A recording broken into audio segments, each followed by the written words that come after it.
Mutual fund में invest करने के बारे में लोग बाग हमेशा सोचते हैं कि क्या म्यूचुअल फंड में इन्वेस्ट करना चाहिए या नहीं करना चाहिए, ये भी कहीं पैसा हमारा खा तो नहीं जाएगा, कहीं इसमें लगाने से पैसा हमारा डूब तो नहीं जाएगा।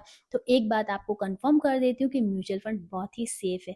आज अगर गिरती हुई मार्केट में आपको आपका फंड माइनस में दिख रहा है तो आपको घबराने की जरूरत नहीं है। ये मार्केट क्राइसिस का टाइम है जो हर 5 से 10 सालों में देखने को मिल ही जाता है, लेकिन ये कुछ टाइम के लिए होता है। मार्केट गिरता है, लेकिन जितना तेजी से मार्केट गिरा है उतना ही तेजी से हर बार मार्केट अप ट्रेंड में भी आया है। आप हिस्ट्री उठाकर कहीं से भी देख लीजिएगा, मार्केट ने बहुत बड़े बड़े क्राइसिस को बीट किया है, बहुत बड़े बड़े क्राइसिस देखे हैं, लेकिन जब भी मार्केट ऊपर बढ़ा है तो उसने अपने हाई को हमेशा एक न्यू हाई को टच किया है। तो आपको मार्केट की गिरावट से डरना नहीं चाहिए।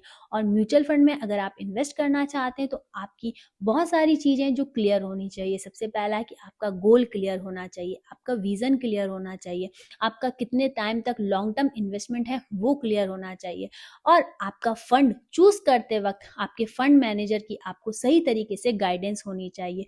क्योंकि अगर ये सारी चीजें अगर आपको सही तरीके से दी जाएगी तो कहीं पर भी आपके पैसे की डूबने की गुंजाइश नहीं होगी। हाँ, कुछ टाइम तक वो आपको रेड नंबर में दिखाई देगा, लेकिन फ्यूचर में हमेशा वो पैसा जब भी आप देखेंगे तो आपको वो बढ़ती हुई क्रम में ही नजर आएगा।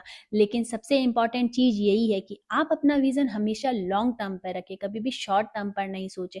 अगर आपका गोल डिसाइड है तो आपको अपने गोल तक अपनी एसआईपी को कंटिन्यू करना है, अपने इन्वेस्टमेंट को कंटिन्यू करना है, क्योंकि डिसिप्लिन ही म्यूचुअल फंड की सबसे बड़ी पावर होती है, और कंपाउंडिंग उस पावर को बहुत ही हाई लेवल पर पहुंचा देता है। तो मैं आपको एक ही सजेशन देना चाहूंगी कि जिसने भी अपना म्यूचुअल फंड में इन्वेस्ट नहीं किया है, प्लीज कुछ भी अमाउंट हो आप अपनी कैपेसिटी के अकॉर्डिंग उसको ऐड करो, और हर साल अगर पॉसिबल हो तो उसे 10% से इंक्रीज करते जाइए।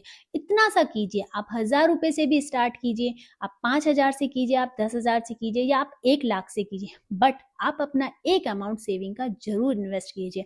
और आने वाले टाइम में आप खुद देखेंगे कि आपका वही इन्वेस्टमेंट आपके फ्यूचर में आपको क्या बना कर देता है। तो अपना विजन हमेशा क्लियर रखिएगा, और मुझे ये जरूर बताइएगा कि एसआईपी कब स्टार्ट कर रहे हैं।